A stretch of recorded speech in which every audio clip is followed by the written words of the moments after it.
Hello. So today I wanted to talk about a thing that I feel relatively passionate about. Now ignore my awful gameplay, as I am actually playing and talking at the same time. I will flash a channel on screen, and that is about all the editing you will see in this video, but that should give you an idea of the kind of inspiration I have for this. You see, I wanted to talk about the issue when you like a creator, and you enjoy their content, and you follow this creator through an era where they have a huge effect on your life, or just in general the things you consume, but you find out they did something horrible. I won't name any names, I'm not big enough to give any coverage, but I still just don't like to name people.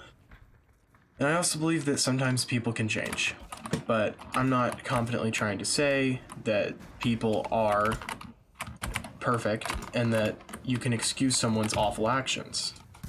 I'm not saying that by any means at all.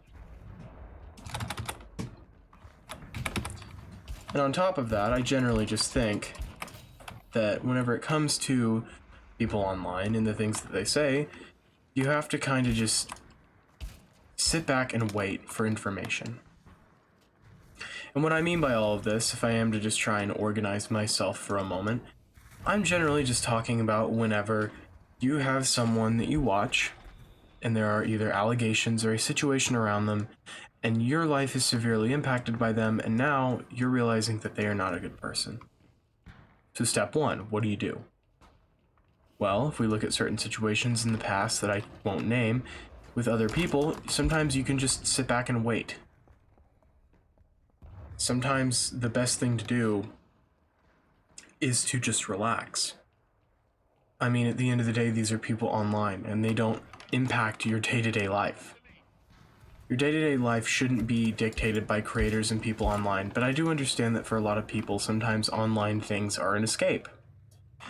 But I say that for a lot of people, keeping in mind that all of this stuff is just not a part of your life directly is the first step to just kind of being able to escape your escapism.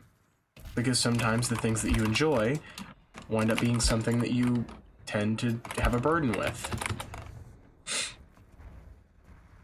And I think something on top of that generally is just being able to realize that these things that you're attached to aren't something you need.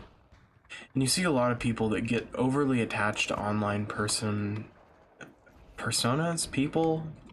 We'll just say people. A lot of people online tend to get obsessed over, or people get obsessive over. And I think that generally speaking, people should just try and be a little bit more self-sufficient. I think that being productive is a good start.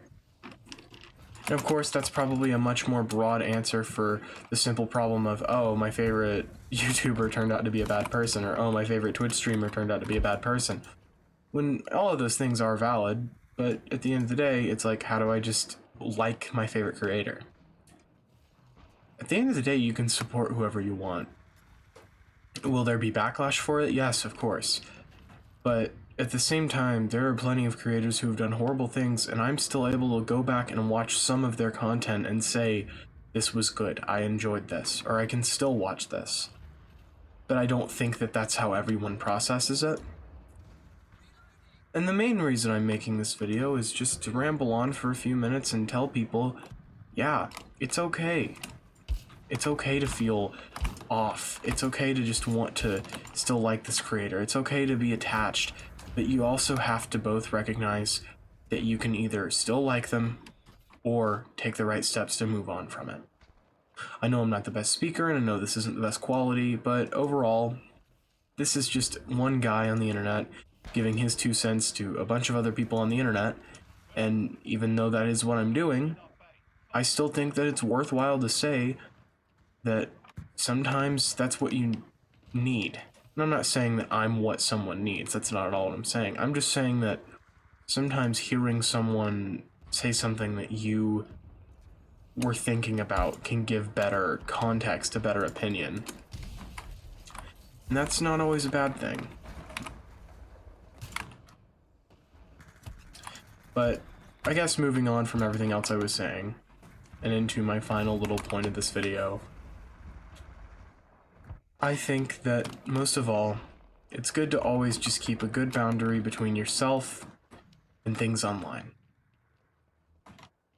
Because at the end of the day, things online and things in real life are all very different. And I've probably said that in 3 other different ways, but I'm gonna call it my final point, just to be quirky and pretend I'm more organized than I really am.